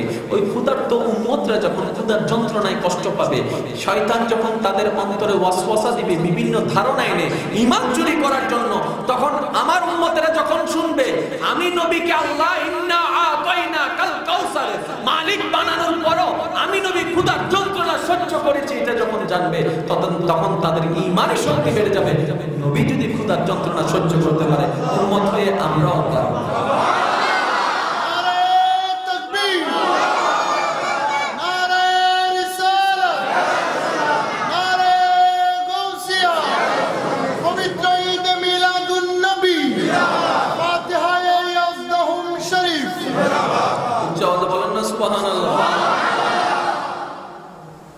রাসূল পাক সাল্লাল্লাহু আলাইহি ওয়াসাল্লাম বলেন, আবু হুরায়রা একটু অপেক্ষা করো। দেখেন আবু হুরায়রা একটু অপেক্ষা করো। কিছুক্ষণ পরে একজনে ধরেন না ক্লাস দুধ আনছে। কি আনছে? ক্ষুধার্ত কয়জন? একজন হচ্ছে আবু হুরায়রা আর একজন হচ্ছে সরকার, দুইজন।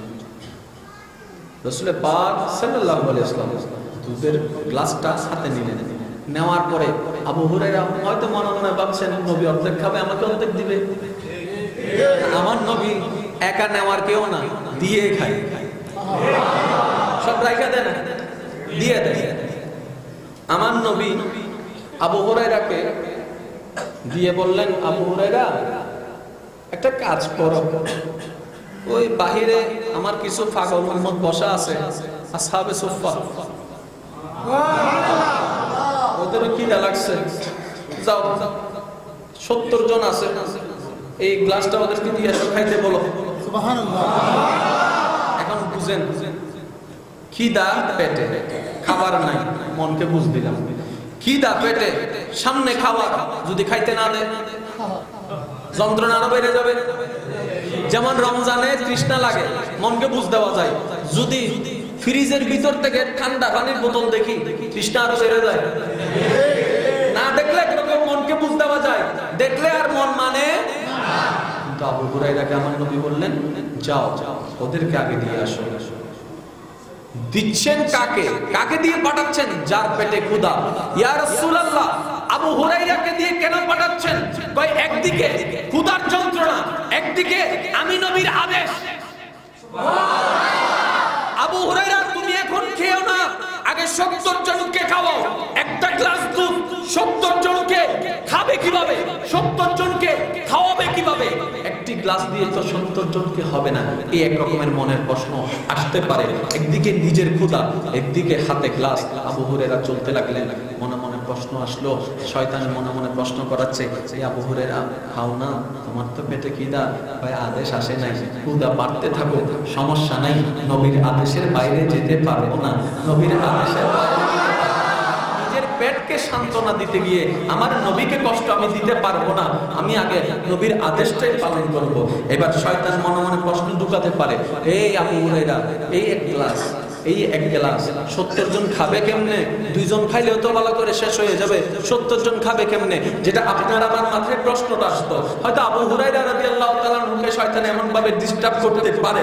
আবু হুরায়রাকে প্রশ্ন করা হলো, এই 70 জন খাবে কিভাবে? তখন আবু হুরায়রা রাদিয়াল্লাহু তাআলা আনহুর ঈমান হয়তো বলে উঠেছে, যিনি আদেশ দিয়েছেন তিনি জানে, যার হুকুমে দিয়েছেন তিনি জানে, আমি তো আদেশ পালনে না করছি।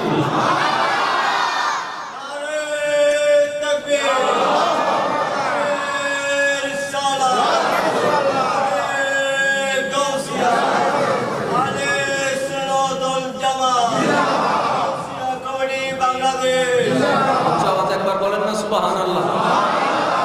যিনি আদেশ দিয়েছেন তিনি জানেন, যে যার নির্দেশে আদেশ দিয়েছেন তিনি জানেন।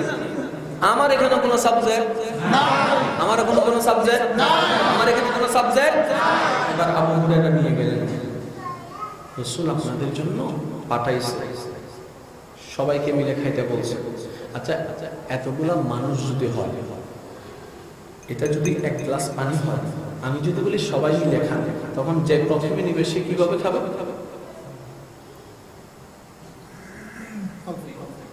স্বাভাবিক, কারণ সবাইকে তো হতে হবে। আর যদি চামচ দিয়ে দিয়ে আমাকে যদি কন্ট্রোল করতে হয়, আমি কিন্তু 1 চামচ দিব না, 1 ফোঁটা, কারণ আমার তো আইডিয়া আছে, সবাইকে দিতে হবে। আবু হুরায়রা দেওয়ার সাথে সাথে আসহাবে সুফফার একজনে নিয়ে, ভাই থামেন না, আরো আছে তো, কয় গ্লাস দেখিও না, কে পাঠাইছে সেটা দেখো।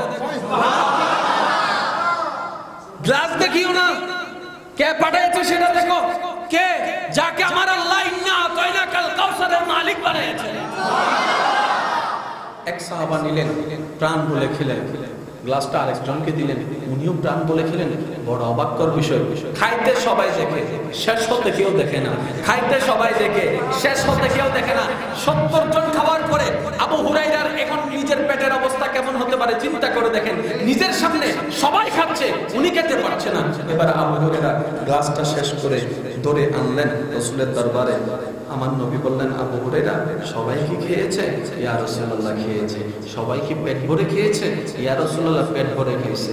এবার আপনার আমার নবী বলেন, আবু হুরায়রা এখন ক্ষুধার্ত 2 জন বাকি আছে, তুমি আর আমি। এতক্ষণ আমি তোমার খিদাকে সবর করে রেখে অন্যকে খাওয়াইছি, এবার আমি নবী ধৈর্য, তুমি খাও, তুমি খাও। আবু হুরায়রা খাইলেন, খাওয়ার পর বললেন, ইয়া রাসূলুল্লাহ, কই না, আবার খাও, আবার খাও, আবার খাও। ক্ষুধার্ত আবু হুরায়রা নবীর দরবারে এসে যেখানে ক্ষুধার যন্ত্রণার কথা বললেন একটু আগে, নবীর দেওয়া গ্লাসটুকু যখন পান করতে লাগলেন, শেষ পর্যন্ত এতটুক বলতে বাধ্য হলেন, ইয়া রাসূলুল্লাহ আর খেতে পারবো না, আর খেতে পারবো না, আর খেতে পারবো না। কণ্ঠনালী পর্যন্ত দুধ চলে এসেছে। এবার সরকারে মুস্তাফা দুধের পেয়ালাটা হাতে নিলেন। নবুয়তের নবী যখন পান করলেন, যে এতজন খাওয়ার পরে 70 জন যোগ একজন 71 জন খাওয়ার পরে দুধ যতটুক ছিল ততটুক ছিল। নবী মুস্তাফা খাওয়ার পরে দুধ শেষ হয়ে গেলেন। বলেন সুবহানাল্লাহ। আমার আলা হযরত বলছেন, কিউ জনাবে আবু হুরায়রা থা वो के चाचा मुशीर, क्यों जनाबे अबू हुरैरा था वो कैसा जामुशीर, जिससे 70 साहिबों का दूध से मुंह फिर गया।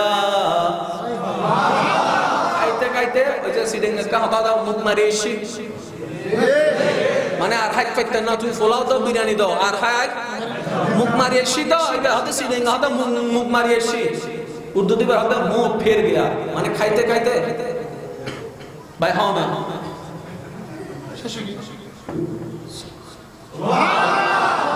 আপনি সেই নবীর উম্মত, আপনি সেই রাজ্জাকের বান্দা, কেন ভাবছেন? আপনি ভাবছেন আপনি অবর্তমানে, আপনি ভাবছেন আপনার অবর্তমানে আপনার ছেলের কি হবে, মেয়ের কি হবে, বিয়ে কেমনে হবে, পড়ালেখা কেমনে হবে, এটাই তো আপনার ভাবনা। আচ্ছা বলেন, সন্তানের বাবা, সন্তানের বাবা আপনি আগে হয়েছেন নাকি সন্তানের স্রষ্টা আগে? বলেন না। আপনার সন্তান কি আপনার ছেলে এই পরিচয় আগে নাকি আল্লাহর বান্দা এই পরিচয় আগে? আপনি বাপ হিসেবে যদি সন্তানের জন্য টেনশন লাগে, একটা দায়িত্ববোধ আছে, আল্লাহরও একটা আছে না? আপনি কেন ভাবছেন? কেন ভাবছেন? আপনি কেন চিন্তা করছেন? এতটুকু বলেন না, মওলা তুমি দয়া করে ছেলে দিয়েছো, মেয়ে দিয়েছো, আলহামদুলিল্লাহ, যেটাতে তুমি খুশি ছিলে। আমি বাবার পরিচয় আছি, আমি মার পরিচয় আছি, সাধ্যমতো তোমার নিয়ামতকে তাদেরকে বুঝাই দেওয়ার চেষ্টা করব, দায়িত্ব পালনের চেষ্টা করব। দায়িত্ব আমি নিব না, দায়িত্ব আমি নিব না। আমার ছেলে মেয়েকে তোমার রহমতের নামে ছেড়ে দিলাম, তোমার রহমতের নামে ছেড়ে দিলাম। আল্লাহ পাক বলবে যে এই বাচ্চার জীবনকে ডুবতে দেওয়া যাবে না, কারণ তার বাবা তার জীবন নৌকাটা আমার নামে ছেড়েছে, আর আমার নামে যে নৌকা চলবে ডুবতে পারে না। বলেন না সুবহানাল্লাহ। এখন বলেন ভুলটা আমরা কোন জায়গায় করছি বুঝতে পারছেন? বুঝেন না মনে এখন বলেন আমরা ভুলটা কোন জায়গায় করছি। একটা শর্টকাটের কথা বলবো, একটু মনোযোগ দিয়ে শুনবেন। আমাদের দাদা দাদি নানা নানির ওই আমলের মধ্যে ওনাদের মাদের থেকে সন্তান হয়তো 10 জন, 11 জন, 12 জন, 15 জন। সিজার লাগছে তখন 10 গ্রামে মিলে একটা দাইমা ছিল। কয় গ্রামে মিলে? 10 গ্রামে।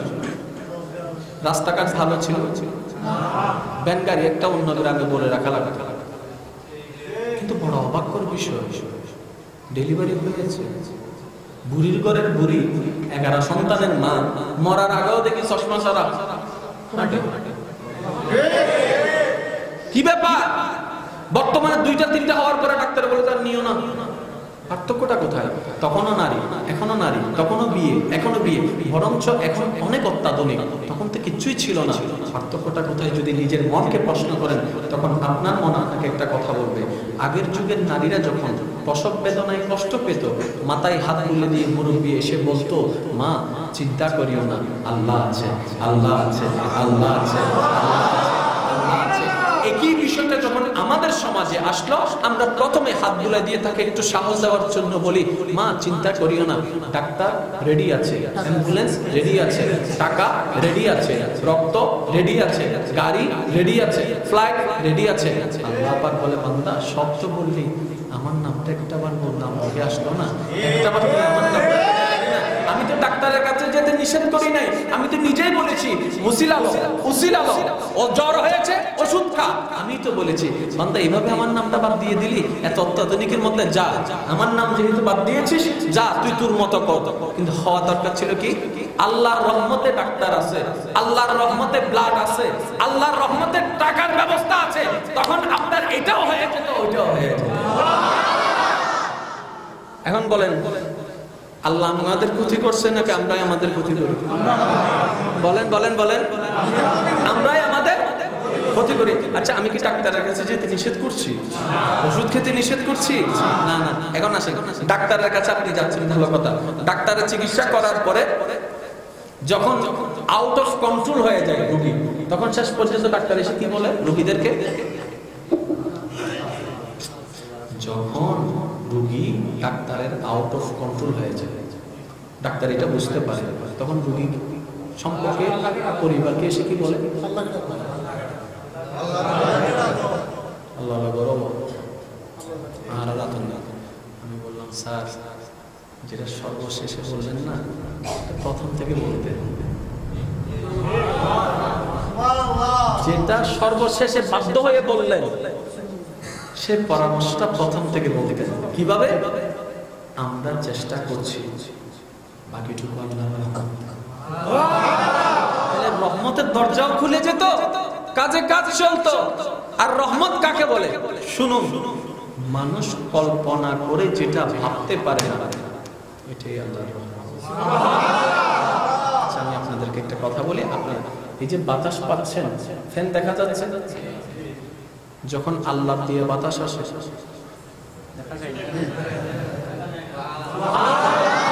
কিন্তু পৌঁছায় দিচ্ছে বাতাস। সুবহানাল্লাহ। একটা মজার বিষয় আপনাদেরকে বলি, 12টি মাসের মধ্যে আমাদের প্রত্যেকটা দিন বাতের দরকার। কথা বলেন না রে ভাই? বাতের দরকার, বাতটা আসে কোন জায়গা থেকে? ধান থেকে। এখন বলেন সারা বাংলাদেশে 12টি মাস কি ধানের চাষ হয়? মাত্র 3 মাস, 6 মাস, 5 মাস। এর ভিতরে আবার তুফান এসে কিছু, শিলাবৃষ্টি পড়ে কিছু, বন্যা এসে কিছু। এখন একটু খেয়াল করেন, চাউলের দাম কম না বেশি? আমি সেদিকে যাচ্ছি না। বছরে চাউল যতটুকু দরকার বাজারে এই পর্যন্ত কখনো চাউলের শর্ট হয়েছে? তার মানে একটু খেয়াল করেন, একটি বছরের জন্য বাংলাদেশের মানুষের কি পরিমাণ চাউল দরকার, আমার রহমান সেই পরিমাণ ব্যবস্থা করে দিয়েছেন। তুফানের ভিতরেও ব্যবস্থা করে দিয়েছেন, শিলাবৃষ্টির ভিতরেও ব্যবস্থা করে দিয়েছেন। এখানে অনেকে বলবে হুজুর আপনার মনে হয় একটু মিস হচ্ছে। আমি বললাম কেন ভাই? বলে যে আমাদের দেশের চাহিদা মিটাতে পারছে না বলে বাহিরের দেশ থেকে রফতানি করছে, আমদানি করছে। আমি বললাম ভাই এক্সকিউজ মি, ওরা আমদানি করছে কখন? ওদের পর্যাপ্ত থাকবে যখন তারা বিশ্বাস করেছে আমাদের পর্যাপ্ত হবে, তারপরে না তারা রফতানি করেছে। নাকি তাদের ঘরের গুলা দিছে আমাদেরকে? না না, ওভার ছিল, ওগুলা দিয়েছে। আল্লাহ বলেছে ওভার এগুলা তোদের জন্য না, এগুলা বাংলাদেশের রিজিক। বাংলাদেশে পৌঁছায় দাও, বাংলাদেশে পৌঁছায় দাও, বাংলাদেশে পৌঁছায় দাও। আপনার আল্লাহ 4টি মাসের দান দিয়ে সারা বছর মানুষকে চালানোর রিজিকের ব্যবস্থা আল্লাহই করে রেখেছেন। সুবহানাল্লাহ। সেজন্য এটা ইসলাম আপনাকে শিখাচ্ছে, যখন খাবারটা সামনে আসবে খাবার দেখিও না, চাউল দেখিও না, পোলাও দেখিও না, রোজ দেখিও না, বিরিয়ানি দেখিও না। এতটুকু ভাবো আমার সামনে প্লেটে যে ভাতগুলো আছে এগুলো কোন এলাকার ধান, কোন এলাকার ধান, কোন এলাকার ধান? আমার এলাকায় তো কোনো ধান নাই, বলেন না। গত মাসে তো কোনো ধানের চাষ দেখি। আচ্ছা এই চাউলটা কোন জায়গার ধান হতে পারে? আপনাকে মনে করেন চাউল উত্তর দিচ্ছে এটা রাজশাহী। তার মানে আপনাকে খাওয়ানোর জন্য আল্লাহ রাজশাহীতে কৃষক জমাই দিয়েছেন, আপনি জানেনও না আপনার খাবার ব্যবস্থা আল্লাহ সেভাবে করেছেন। কেন ভাবছেন ভবিষ্যৎ কি হবে? যা হবার তা হবে, দেখা যাবে। শুধু আল্লাহ তোমার দরবারে এতটুকু ফরিয়াদ, সর্বাবস্থায় যেন তোমার সন্তুষ্টিতে আমি সন্তুষ্টি থাকতে পারি, ওই রকম একটা ধৈর্য আমাদেরকে দান করুন। আব্দুল কাদের জিলানী কিছু কারামত করে দেখা গেছে, যেটা আমাদের পক্ষে সম্ভব। একটু বুঝে বুঝে বলবেন, আমাদের পক্ষে সম্ভব। আল্লাহ কিছু প্রিয় বান্দারা এমন কিছু ঘটনা করে দেখা গেছে যেগুলা শুনে আমরা বলে উঠি কি? আর একটু জোরে বলেন না, এটাই তো বলি নাকি? এখন সুবহানাল্লাহ কখন বলছেন, কখন বলেন, এটা একটু বুঝে নেন। আমি কিছু কথা বলবো, আপনারা শুধু ওইখানে বিশেষণটা ব্যবহার করবেন যে যেটাতে বলেন। একটা মানুষ মারা গেছে, মসজিদটা যে সুন্দর। আমি কিন্তু কিছু বলছি না, আপনারাই বলছেন, একটু বুঝেন। আমি কিন্তু কিছু বলেই দিচ্ছি না, আপনারাই বলতেছেন এগুলো। মসজিদটা কত সুন্দর, যাক পেট ভরে খাইলাম। 80 বছরের মাইয়ার থেকে বাচ্চা হয়েছে।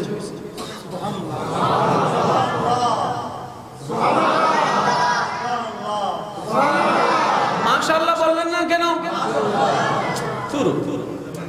আপনি 80 বছরের মেয়ের থেকে বাচ্চা হয়েছে শুনে মাশাআল্লাহ বললেন না কেন? ইন্নালিল্লাহ বললেন না কেন?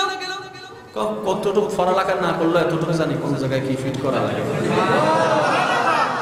মসজিদটা অনেক সুন্দর, কিন্তু বোম মারি দিই আওয়াজ বড় করেন। মসজিদটা অনেক সুন্দর, মানুষটা মারা গেছে, ছেলেটা পরীক্ষায় পাশ করেছে।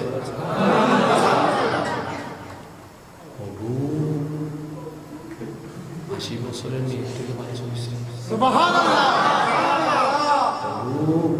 মাটি ছাড়া পাথরের ভিতর থেকে গাছ বের হয়েছে, তাও আবার জিন্দা। বাপসারা এই যেন বুঝে বুঝে বলেন না। 40 দিন মাছের পেটের ভিতরে থাকার পরও মরে নাই, জিন্দা বাইরে। সুবহানাল্লাহ কেন বললেন? আমরা জানি আল্লাহ পাক বলে বান্দা যেখানে তোমার বিবেকে বারবার প্রশ্ন করবে কেমনে কেমনে উত্তর খুঁজে পাবা না, সেটাই বুঝে নিও আমি আল্লাহর কুদরত সেখানে ছিল। তাহলে সুবহানাল্লাহ কখন বলতে হয়? যেখানে বেগ কাজ করে না। যেমন আমরা সবাই মায়ের পেটে প্রথমে ছিলাম কি এক ফোঁটা পানি, হয়ে গেলাম এত বড় দেহ। কেমনে? সালেহ আলাইহিস সালামের যুগে পাথর থেকে ওট বাইর হইছে, কেমনে? আরো জোরে বলেন না। বাদশারা জন্ম হয়ে গেছে ঈসা, কেমনে?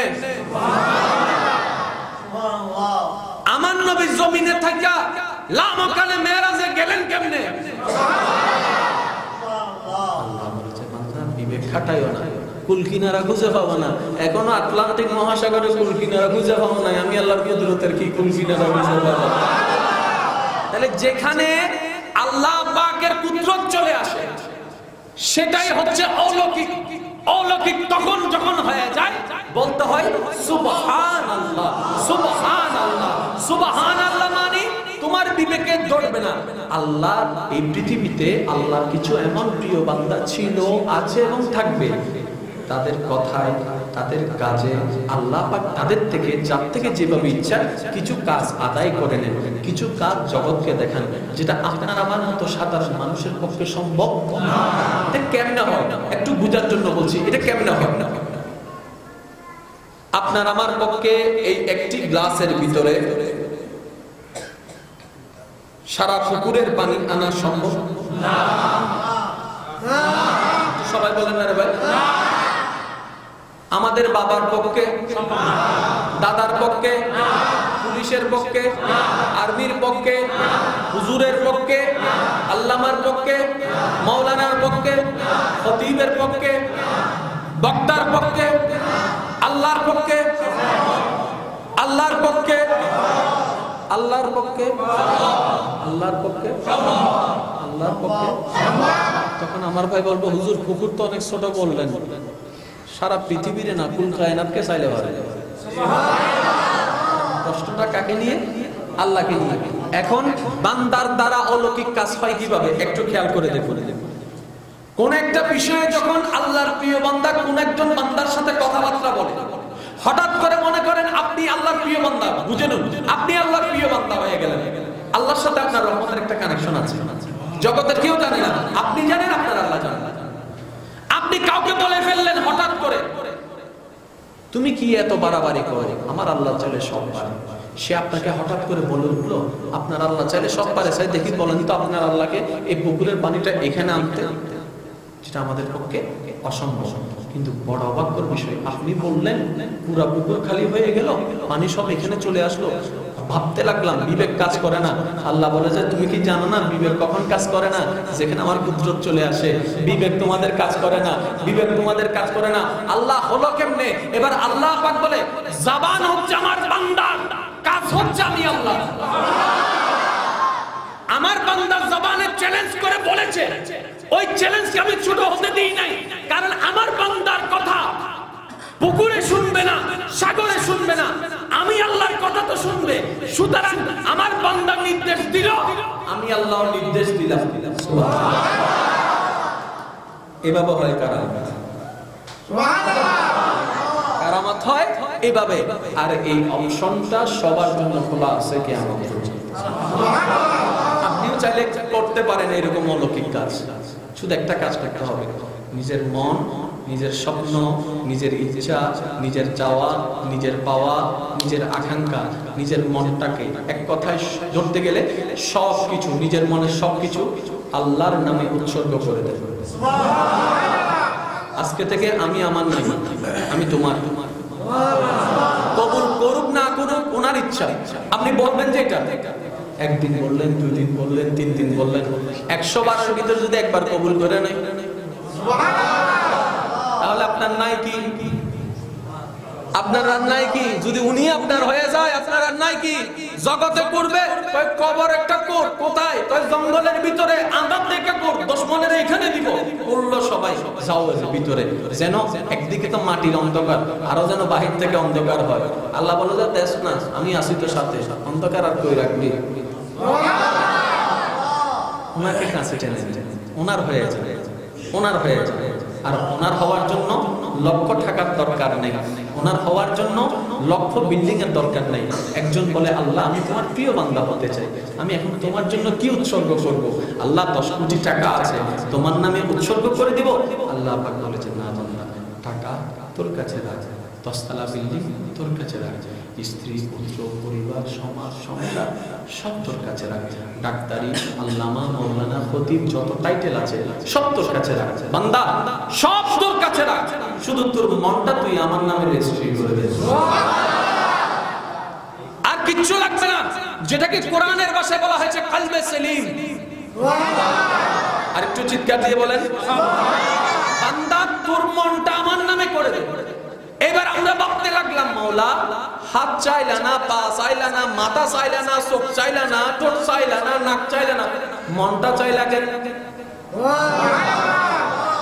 আশেকের আওয়াজে বলতে হবে সুবহানাল্লাহ। আমি বিশ্বাস করছি এতক্ষণ পর্যন্ত এখানে যারা বসে আছে সবাই আল্লাহর দরবারে রহমতের ভিখারির আশায় বসে আছে। আজকে এখানে কেউ মাহফিলের টাইম পাস করতে আসে না। আমার এতটুকু বিশ্বাস এখানে যারা এসেছে আল্লাহ পাকের দরবার থেকে রহমতের ভিক্ষা পাওয়ার জন্য এসেছে, নিজের গুনাহগুলো মাফ করার জন্য এসেছে। দেখেন না কত সুন্দর একটা পরিবেশ, ঘরটা আল্লাহ, বসে আছে আল্লাহর বান্দারা, আল্লাহর ঘরে আল্লাহর বান্দারা বসে আল্লাহর জিকির করছে। হচ্ছে তো মনোরম পরিবেশ আর কি হতে পারে? একটু সবাই মিলে ইয়া রহমান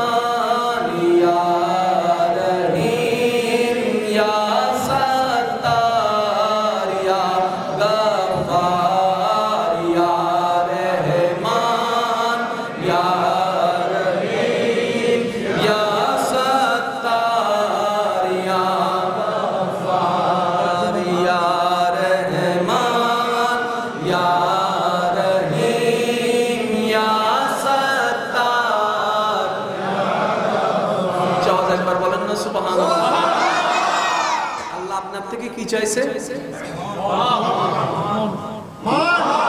সবাই মিলে বলবে আল্লাহ যদি 10 কোটি টাকা চাইতো আমাদের মতো গরিব রাখতে যেত, আল্লাহ বিল্ডিং চাইতো আমাদের মতো টিনের চালের শোয়া মানুষ আটকে যেত, কিন্তু আল্লাহ অনেকটা জিনিস চেয়েছেন যেটা সবার কাছে আছে, সবার কাছে আছে, সবার কাছে আছে।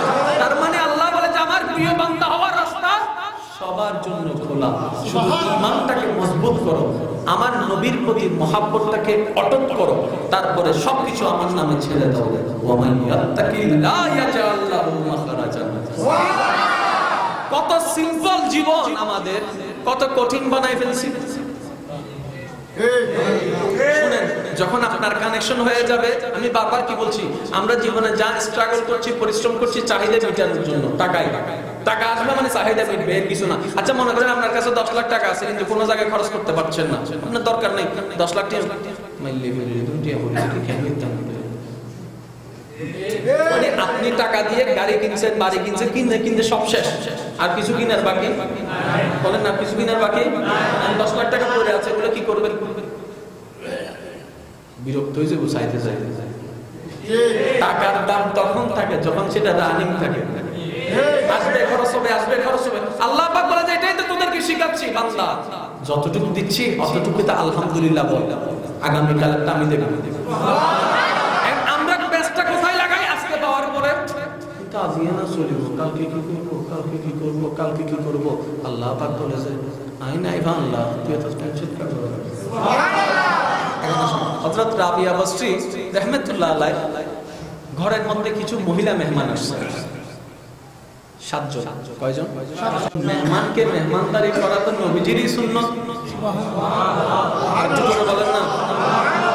এখন রুটি আছে মাত্র 2টা, রুটি আছে কয়টা?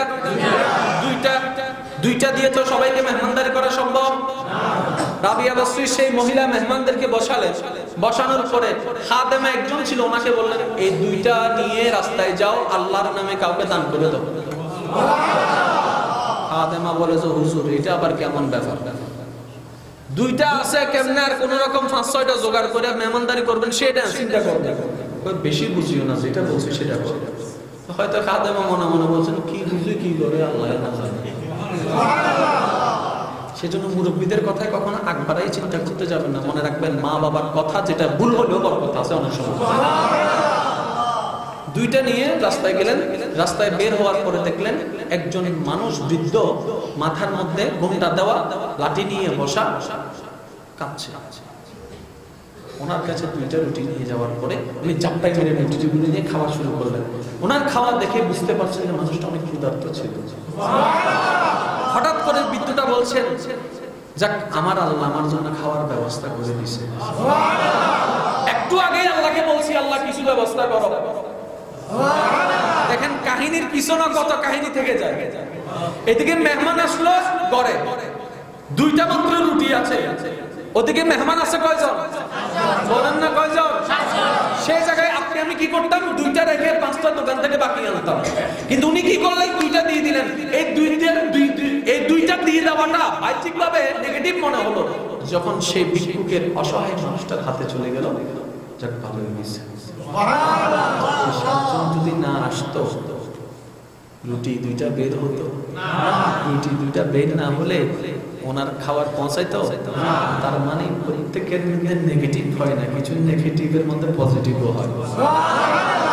যিনি ডিজাইনার উনি ভালো জানে, যিনি সাজিয়েছেন উনি ভালো জানেন কোনটা কিভাবে সেটিং করতে হয়। একটু জোরে বলবেন, আর একটু চিল্লায় বলেন সুবহানাল্লাহ।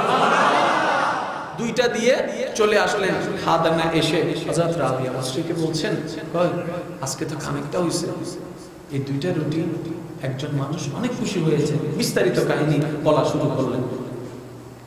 কিছুক্ষণ পরে রাবিয়া মাসরির ঘরে দরজায় নক হলো। একজন মানুষ কিছু রুটি নিয়ে আসলেন। রাবিয়া মাসরি বললেন খাদেমাকে, দেখেন তো একটু গনে কয়টা আছে। গুনতে পাইল 9টা। এটা আমার জন্য আসেনি, ফেরত দিয়ে দাও।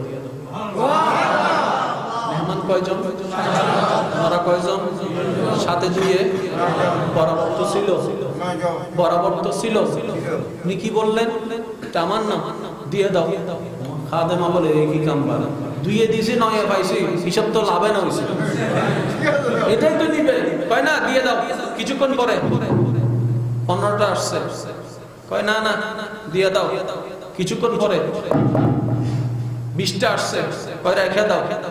হুজুর মামলা তো বুঝলাম না।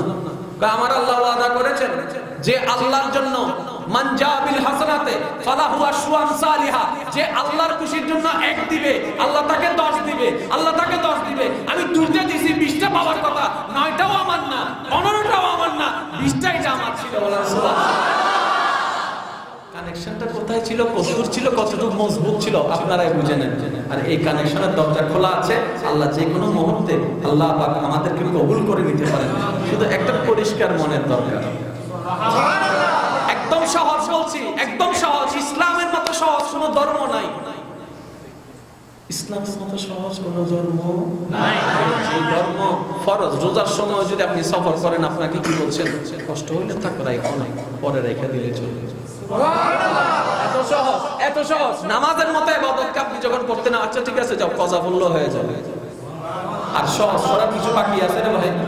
বলেন না, সহজ করার আর কিছু বাকি আছে? নাই। একটা কাজ করেন, আল্লাহ কি চাইছে বান্দার থেকে? কি? এখন বলেন আপনার আমার যেটা মানে সঠিক মনে হবে সেটা উত্তর দিবে। আমাদের মনটা কি পরিষ্কার নাকি নোংরা?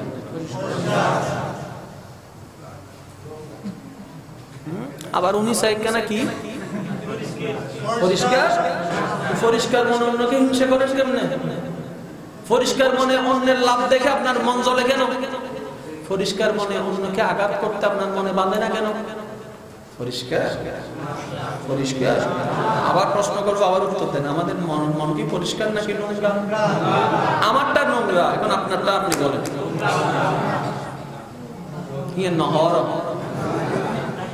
আপনি জানেন মন থেকে যদি নোংরাও বলতে পারেন না, হতে পারে নোংরা বলার কারণে আল্লাহ আপনার মনটা পরিষ্কার করে দিতে পারে।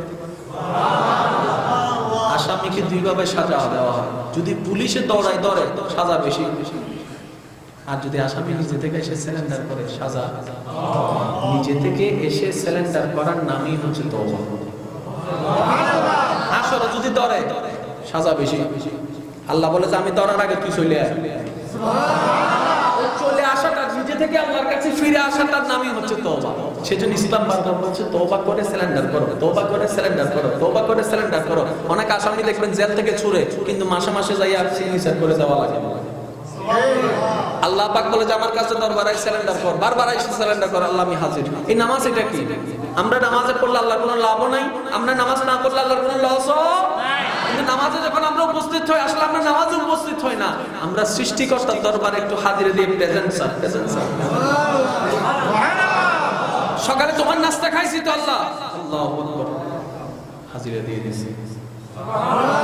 জোহরে তোমার দেওয়া ভাতটা খাইছি, আল্লাহু আকবার, আল্লাহ আমি হাজিরা দিছি। তোমারটা পাইছি, হাজিরাও দিছি। নামাজ এটা অন্য কিছু না, জাস্ট প্রেজেন্টেশন। আল্লাহ আমরা উপস্থিত হয়েছি, ভিক্ষুক আসছি রহমানের দরবারে ভিক্ষা নেওয়ার আশায়। এখন বলেন আমাদের মনটা কি পরিষ্কার না নোংরা? আল্লাহ যারা যারা মুখ উচ্চারণ করেছে তাদের মনকে তুমি পরিষ্কার করে দাও। একা আবার আমি নিবে বড় এত তো না হয়। আমাদের মন কি পরিষ্কার না নোংরা? পরিষ্কার করা লাগবে। সার্ফ এক্সেল হার্ট সার্জারি করলো কোন কাজ করবেন কেমনে? আল্লাহ বিজিল্লাহ, আল্লাহ আমাদের সবার হাজির কবুল করুন। মনে রাখবেন আল্লাহর প্রিয় বান্দাদের চারটি স্তর বোঝার জন্য বলছি। নবী, রাসূল, সাহাবা, ওলি। নবী, রাসূল, সাহাবা, ওলি। নবী হওয়ার পথ বন্ধ, রাসূল হওয়ার পথ বন্ধ, সাহাবা হওয়ার পথ বন্ধ, কিন্তু কিয়ামত পর্যন্ত একটা স্টেশন খোলা আছে, সেটার নাম ওলিয়া। যে কেউ চাইলে আল্লাহর ভয়, নবীর মহব্বত অন্তরে রেখে ওই স্টেশন আপনি রেজিস্ট্রেশন করাতে পারবেন। সবার জন্য রাস্তা খোলা আছে। আল্লাহ তৌফিক দান করুন, আমিন। আমাদের আজকের উপস্থিতিকে আল্লাহ কাল হাসরের ময়দানে আমাদের জন্য নাজাতের জরিয়া হিসেবে কবুল করুন। যে রাস্তা আপনার জন্য বন্ধ করে দিবেন, কখনো যদি সামর্থ্য হয় আপনি তার জন্য রাস্তা খুলে দিবেন। কেউ যদি আপনার প্লেটের ভাত কেড়ে নেয়, কখনো যদি আল্লাহ আপনাকে তৌফিক দেয়, তার জন্য 2টা বিরিয়ানির প্যাকেট পাঠাই দিবেন। যে আপনার দিকে কঠিন কথার পাথর নিক্ষেপ করবে, আপনি তার দিকে মুস্কি হাসির সালামের ফুল নিক্ষেপ করবেন। তার করাটা আপনার করাটা 2 রকম, তারটাও দেখছেন তিনি, আপনারটাও দেখছেন তিনি। আর আপনি তো জানেন উনি গালিদাতাকে দিবেন না, সালামদাতাকেই দিবেন। ভাগ্য আপনারই হচ্ছে। আপনি যে ধৈর্য ধরছেন এটারও নিয়ামত, খারাপের বিপক্ষে যে আপনি সুন্দর ব্যবহার করেছেন নিয়ামত এটা আপনার। সূর্য আল্লাহ আলো দেওয়ার সময় আপন পর দেখে না। সাগর নদী আল্লাহ পানি নেওয়ার সময় আপন পর দেখে না। আল্লাহ তুমি কি বুঝাতে চাও? আল্লাহ বলে যে আমি যেরকম আমার রহমতকে সবার জন্য উন্মুক্ত করে দিয়েছি, তোমরাও তোমাদের মনকে সবার জন্য উন্মুক্ত করে দাও। আল্লাহ আমাদের সবাইকে কবুল করুন, আমিন। ওয়া আখিরু দাওয়ানা আলহামদুলিল্লাহি রাব্বিল আলামিন। আসসালামু আলাইকুম ওয়া রাহমাতুল্লাহি তাআলা ওয়া বারাকাতুহু।